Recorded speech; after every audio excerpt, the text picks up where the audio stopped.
오늘 말씀은 사도행전 10장 1절부터 16절까지입니다.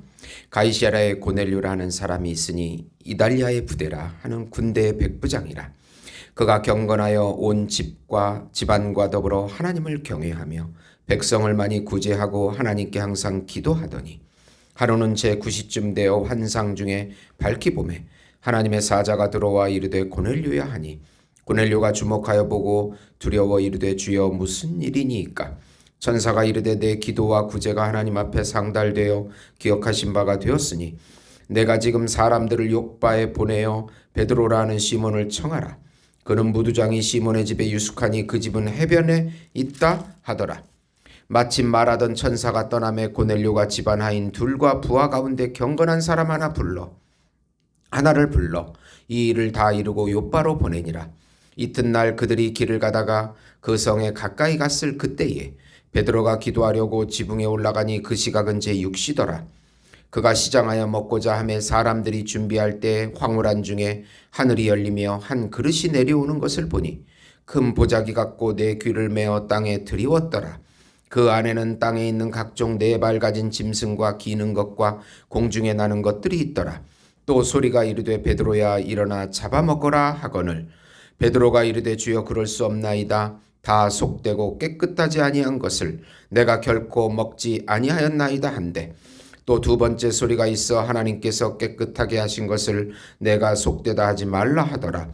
이런 일이 3번 있은 후 그 그릇이 곧 하늘로 올려져 가니라. 아멘. 모든 편견을 깨라는 제목으로 은혜를 나누고자 합니다.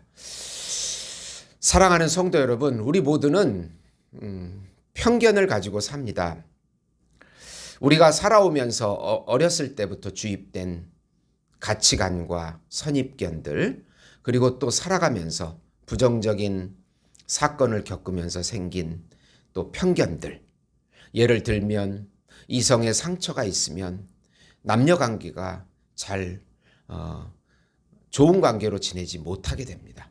또 너무나 권위적인 부모를 만났을 때 권위적인 상사에 대해서 또 민감하게 반응하는 그런 경우입니다. 영적으로도 편견이 있는데 요즘같이 복음을 받아들이지 않는 시대는 더욱 그렇습니다. 사람들이 자기 지혜적이고 자기 만족적이고 자기 욕망적이고 또 자기 생각과 철학이 강한 이 세대는 복음을 잘 믿지 않습니다. 복음을 전하는 우리 입장에서 때로는 좌절감을 느끼고 이렇게 전도해도 듣지 않으니 이게 무슨 의미가 있을까라고 의미 상실에 빠지기도 합니다. 그러나 또 성경 말씀에 때를 얻든지 못 얻든지 복음을 전하라고 하니 또 때로는 무겁게 또 중압감을 느끼기도 합니다. 근데 요즘 누가 만약 예수님을 믿는다고 하면 정말 귀한 일입니다. 저도 설교 동영상을 이렇게 만들어서 불신자들에게 전할 때 제 설교를 듣고 이것이 복음입니다라고 연락 오는 사람이 없습니다. 그저 계속 들어주기만 해도 저는 감사할 뿐입니다.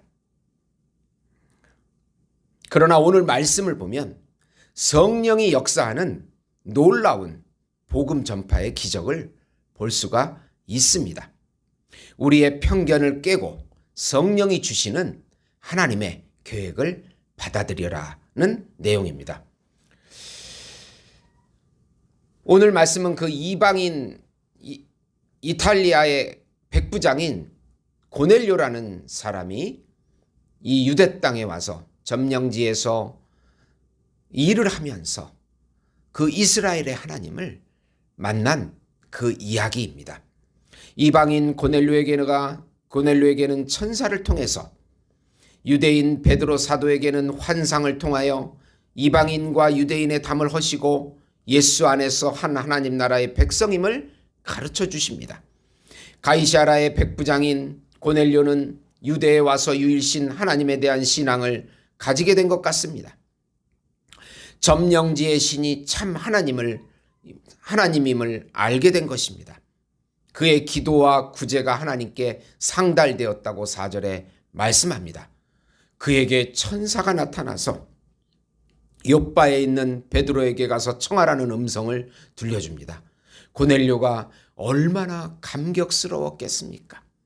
그렇게 찾던 하나님께서 천사를 통해서 자신과 만나주신 것입니다.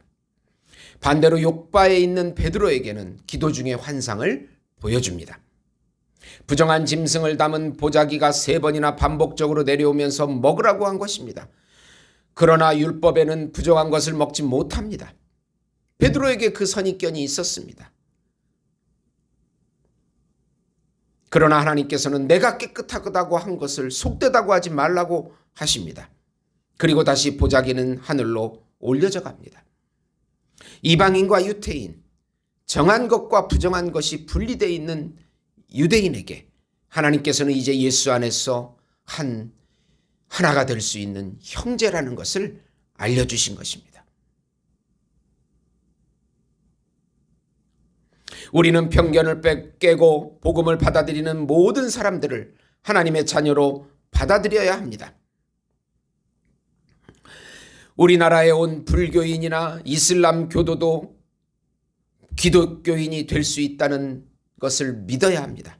우리가 그렇게 미워하는 일본인들도 복음을 받아들일 수 있다는 것을 믿어야 합니다. 그 원수들 일본인들에게도 복음이 들어갈 수 있다는 것을, 성령이 역사하면 복음이 들어갈 수 있다는 것을 믿어야 합니다.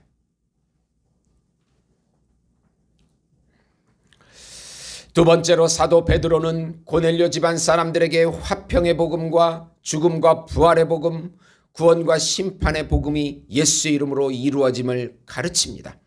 가이사랴까지 초청을 받은 베드로는 그들에게 하나님은 외모를 보지 않으시고 하나님을 경외하는 모든 사람들의 하나님이 되심을 말합니다. 그리고 예수님을 통한 화평의 복음이 마귀에게서 눌린 모든 사람에게 임하여 하나님을 알게 하십니다. 예수님의 죽음과 부활의 복음은 믿는 신자들의 부활을 증거합니다. 그리고 예수님께서 마지막 날에 재판장이 되심을 42절에 전합니다. 예수 이름으로 죄사함을 입어 하나님 나라의 자녀들이 되게 하셨습니다. 복음은 예수 이름으로 마귀의 통치에서 하나님의 나라의 자녀가 되어서 예수님의 통치를 지금 여기서부터 받아 누리는 것입니다. 예수님의 현존을 지금 여기서부터 누리는 것이 하나님의 나라입니다. 세 번째로 우리 주변 사람들이 성령이 임하고 하나님의 자녀가 되는 놀라운 일이 일어날 수 있음을 믿고 전해야 합니다. 베드로의 설교가 마칠 쯤에 놀라운 일이 일어납니다. 고넬료 집안 사람들이 성령이 임하여 방언을 말하고 하나님을 찬양하는 것입니다. 그 중에 있던 할례받는 신자들이 놀라기 시작합니다. 베드로는 이방인에게 세례를 베풀기 시작합니다. 성령께서는 우리가 가지고 있는 영적인 편견을 깨트리십니다. 우리가 편견을 깨고 성령의 음성을 듣는 것이 중요합니다. 그래서 자기를 부인하고 예수님의 생각과 감정과 의지를 받아들여야 합니다. 지금 복음을 믿지 않는 불신의 시대라는 편견을 깨고 오히려 사람들이 물질에 지쳐서 영적인 것을 찾는 시대가 되었습니다. 이 시대는 모든 인간이 영적인 세계를 맛보고 싶어하는 뉴에이지 시대입니다. 그들은 자신을 벗어나 세상을 벗어나 새 시대를 갈망합니다. 고통받는 육체를 벗어나기를 갈망하며 자신이 신이 되기를 원합니다. 그러나 복음은 반대로 하나님이시고 하나님의 아들이신 예수님께서 우리 안에 들어와 연합하셔서 예수님의 평강과 안식을 누리는 것입니다. 예수님의 성육신을 통하여 우리 안에 내재하심으로 완전한 평강과 안식과 사랑과 풍성과 행복과 하나님의 생명, 사랑, 모든 것들을 샬롬을 누리는 그것이 바로 복음이라고 우리가 외쳐야 하는 것입니다.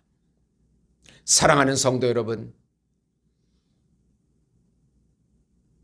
아무리 외쳐도 듣지 않을지라도 우리는 예수 이름을 전해야 합니다. 성령이 역사하면 들을 사람들은 듣기 때문입니다. 용기를 잃지 마시고 계속해서 이 복음을 전하시는 우리 예수 목장교회 성도 여러분이 되시기를 예수님의 이름으로 축원드립니다. 하나님, 우리의 영적인 편견을 깨게 해 주시옵소서. 예수님의 생각과 감정과 의지를 받아들이게 해주시고 성령의 음성을 듣고 계속해서 전하게 해주시옵소서. 일본인에게도 이슬람에게도 이슬람인에게도 불교인에게도 우리의 나라에 와 있는 수많은 외국인들에게도 복음이 들어갈 수 있다는 희망과 소망을 갖게 해주시옵소서. 성령이 그들에게 역사해 주시옵소서. 예수님의 이름으로 기도드리옵나이다. 아멘.